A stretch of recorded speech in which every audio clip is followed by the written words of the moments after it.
Сәлеметсіздер ме, құрметті тыңдармандар. Бүгінгі лекциямыздың тақырыбы құрамында дәрумендері бар дәрілік өсімдік шикізаттарының сипаттамасы жайлы. Жалпы түсінік беріп кетеміз. Кіріспе бөлімінде дәрумен дегеніміз не? Дәрумен адам мен жануарлардың тіршілігіне, олардың ағзасындағы зат алмасудың бір қалыпты болу үшін аз мөлшерде өте қажетті биологиялық активті органикалық қосылыстар. Дәрумендердің көпшілігі адам ағзасында өсімдіктермен және аз мөлшерде жануарлардан алынатын өнімдерден түседі. Дәрумен латынша вита тіршілік және амин деген сөзден шыққан, яғни өмір аминдері. Дәрумен туралы ілімнің негізін 1880 жылы орыс дәрігері Николай Лунин салды. 1912 жылы поляк дәрігері Казимеш Функ сол кезге дейін жасалған тәжірибелер нәтижесінде қорытындылап ғылымға дәрумен терминін енгізді. Дәрумен немесе витамин салыстырмалы құрылысы күрделі емес және әртүрлі табиғаты бар төменгі молекулалы органикалық қосылыстардың тобы.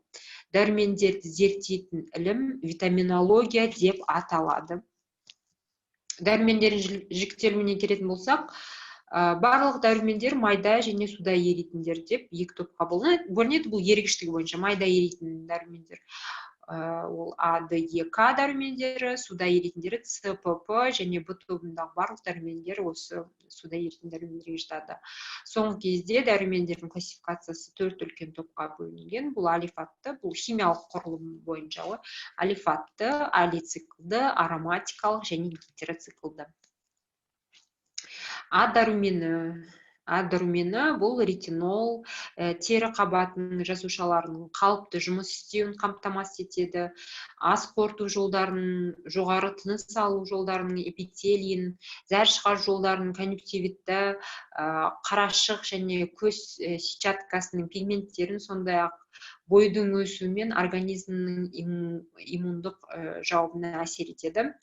А дәрумені бұл астында өсімдіктер, бұл орысша атаулары, сіздерге қазақша атап кетейін. Клевер деген жоңышқа, шәвел қымыздық, сосын крапива бұл деген қалақай, чистотел сүйелшөп және тысячелистник мың жапырақ. Қалақай. Қос үйлі қалақай құрамында гликозид, урицин, ЦК, Б және Б2 тобының дәрумені бар. Каротин, илік және алкалоид тәрізді заттар бар. Хлорофиль, филохинон, пантотен қышқылы, кремнийлі құмырсқа қышқылы, галлусты қышқылдар, рафбофлавин, қант және шайырлар, фитонцидтер, холин, гистамин, ситостерол, крахмал, ақуыз, микроэлементтер, темірмыш, марганец, хром сияқты және балауыз болады.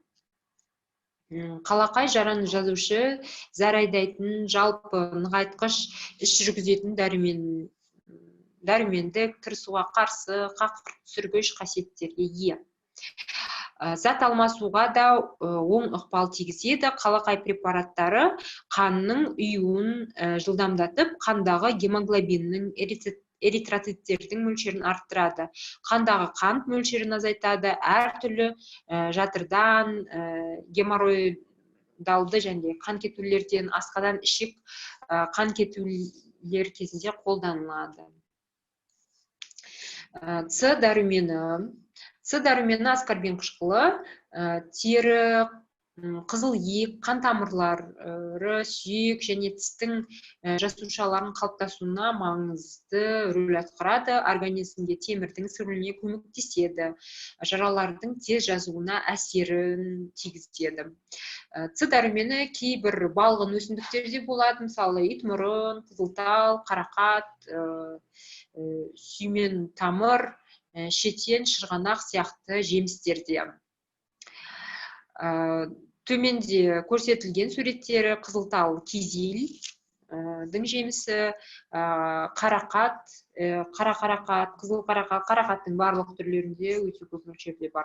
Итмұрында ең көп мөлшерде осы итмұрын жемісінде болады С дәрумені. Және химента любистка дейді орысшасы. Енді әр өсімдікке бөлек-бөлек тоқталайық. Бірінші өкілі ол итмұрын. Әрине итмұрынды бірінші айтамыз, өйткені мұндағы витамин, С витамині аскорбин қышқылында өте көп мөлшерде. Итмұрынның құрамында Менделеев кестесінің жартысы бар деуге болады. Итмұрынның тамыры, жапырағы, жемісі адам ағзасына шипалы. Құрамында аскорбин қышқылы қарақатқа қарағанда 10 есе, ал лимонға қарағанда 50 есе артық мөлшерде болады. Медициналық тұрғыдан итмұрынның құндылығы оның құрамында көп мөлшерде болатын С дәруменимен түсіндіріледі. Сонымен қатар итмұрынның құрамында В, К, П дәрумендері құрамында Е дәруменінің каротин, қант, сондай-ақ илік заттар, пектинді заттар, бояулы заттар, органикалық қышқылдар, минералды заттар, макро, микроэлементтер болады.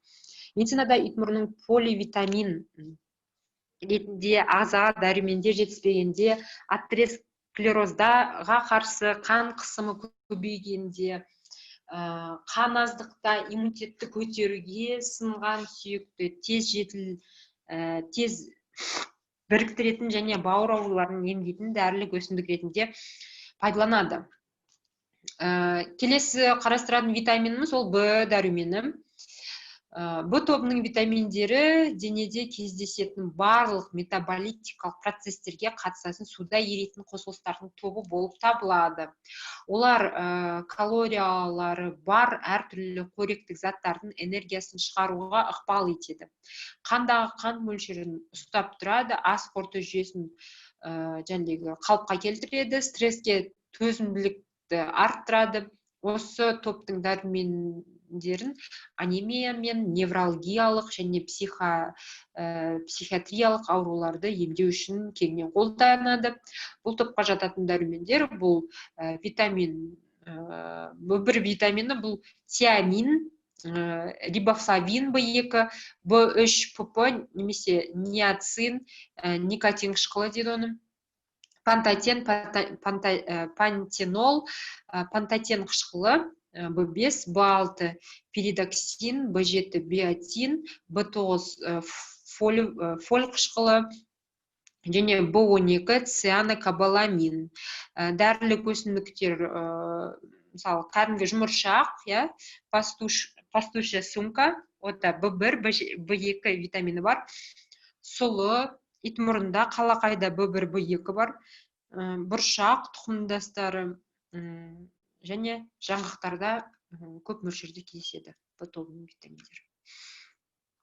Келесінде слайдтан сіздер алдарыңыздағы көрсетілген слайдтан қай азықта қандай витамин, В тобының қандай витаминдері бар, Бұл жерде өсімдік текті және жануар текті өнімдер көрсетілген. В1 тобының витаминдері кәдімгі аштықта, гречкада, қарақұмық дейді оны, сұлыда, жер жаңғақта, етте және сүзбеде болады. В3, В5 витаминдері жәндегі аштықта, бауырда, жаңғақтарда, жұмыртқада, балықта және сүтте болады. В6 витамині бүкіл және дәнді дақылдарда, грек жаңғағында, шпинатта, бататта, картошкада, етте болады. В7 витаминдер бауырда, аштықта, бұршақ тұқымдастарында, сосын жаңғақтарда, түсті қырыққабатта және қызанақта болады. В9 витаминдері бүкіл және дәнді дақылдарда, бауырда, шпинатта, бұршақ тұқымдастарында, нанда болады және брокколиде. В12 витамині бауырда, мидия деген жаңағы теңіз жәндіктерінде, селтте, етте, жұмыртқада және ірімшікте. Кәдімгі жұмыршақ, пастушая сумка.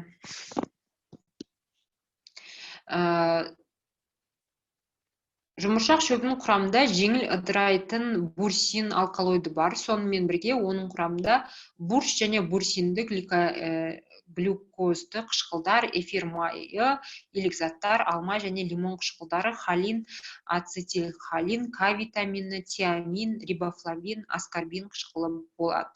Халық медицинасында жұмыршақ шөбін ерте заманнан бері қан тоқтататын, қан ұйытатын дәрі ретінде пайдаланып келеді.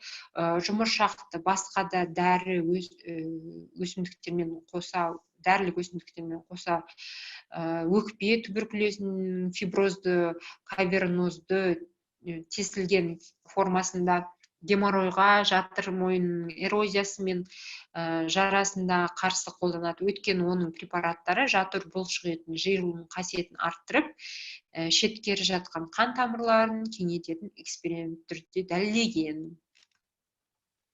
П дәрумені тобы құрамында капиллярлардың және майда қан тамырларының жарылуымен әлсіздігін төмендететін қабілеті бар. Мысалы, аскорбин қышқылымен бірге осы флавоноид қой бұл. Негізінде П дәрумені бұл флавоноидтары бар заттарға жатады. Бұл топқа рутин және кверцетин, сондай-ақ басқа да флавоноидтар, гесперидин, эридоксин, антоциан, катехин және тағы басқа кіреді. П дәруменімен гиповитаминоз бен авитаминозды алдын алу үшін, емдеу үшін, радиациялық ауру, септикалық эндокардитте, ревматизмда, гломерулонефритте, артериялық гипертензияда, арахноидте, аллергиялық ауруларда, қызылша, тифус, тромбоценттік пурпур және басқа да аурулардың бұзылуымен жүретін ауруларда қолданады. Жапондық сафордың бүршігімен жемісі, арония жемісі, шырғанақ, қарақат жемісі, цитрустың жемістерінің қабығы, шай жапырақтарында П дәрумені көптеп кездеседі. Келесіндей өсімдіктерін айттық қой жаңағыдай. Суретте көрсетілген жапон сафорасы дедік, арония, қарақат және шырғанақ. Е дәрумені белсенді антиоксидант, жасушалық мембраналардың тотығудан, зақымдауының әмбебап қорғаушысы болып табылады. Жасушаның қоректенуін жақсартады, қан тамырларының қабырғаларын нығайтады, жыныстық функциялардың сақталуына ықпал етеді, шашты және теріні, тырнақты жақсартады, обырдың таралуын бәсеңдетеді, дәрігерлер қан диабетінде де тағайындайды, ретинол мен басқа да майда еритін витаминдердің сіңуіне ықпал етеді, жүрек ауруларында да қан қысымын төмендетеді. Қандай өсімдіктерде бар? Зығыр, бақбақ, жоңышқа, қалақай, сұлы, таңқурай жапырақтары, итмұрын жемісі, шырғанақ, асқабақ дәндерінде, жүгері майында болады.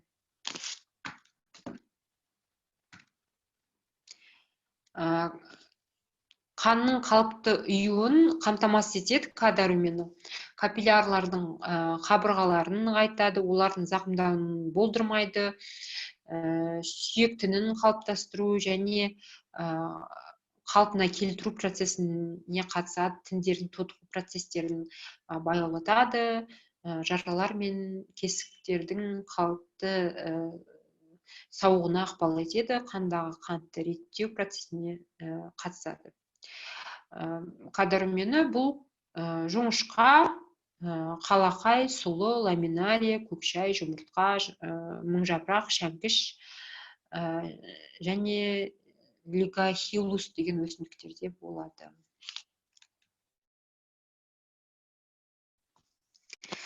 сұлы овсянка, иә, сұлының пайдасы оның бай құрамымен байланысты. Бұл дақылда салмақты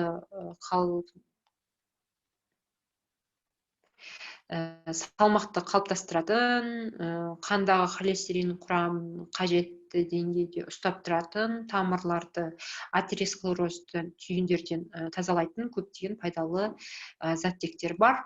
Бұлар В, Ф, А, Е витаминдері, крахмал, көмірсулар, ақуыздар, майлар, ферменттер, амин қышқылдар, минерал тұздар, эфир майы және қант.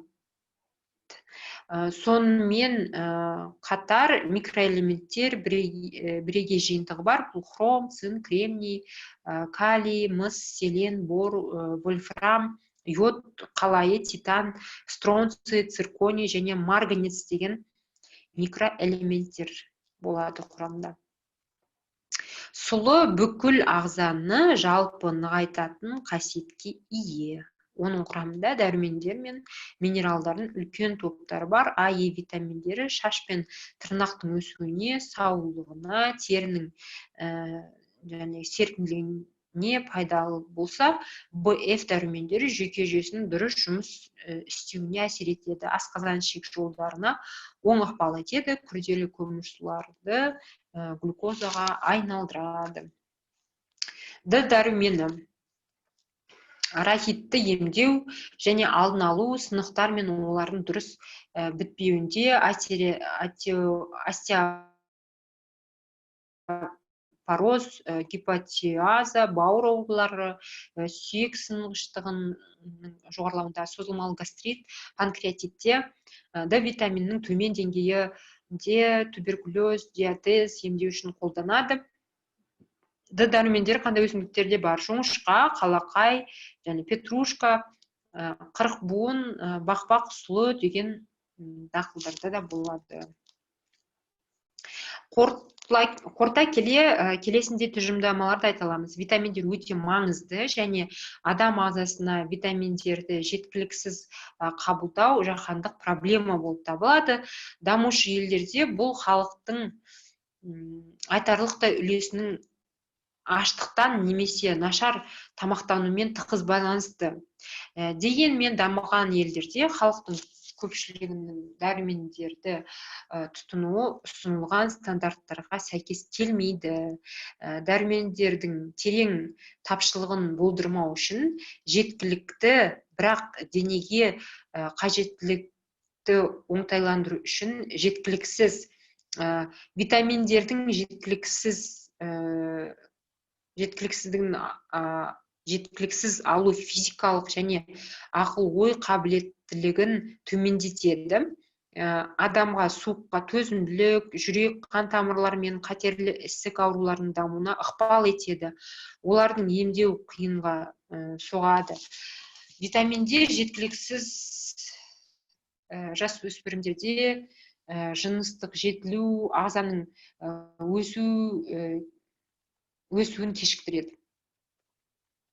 Жиі тұмау тиюмен зардап шегеді адамдар, егер витамин жетіспесе. Жаңа ақпараттарды қабылдау да нашар болады. Тыңдағандарыңызға рахмет.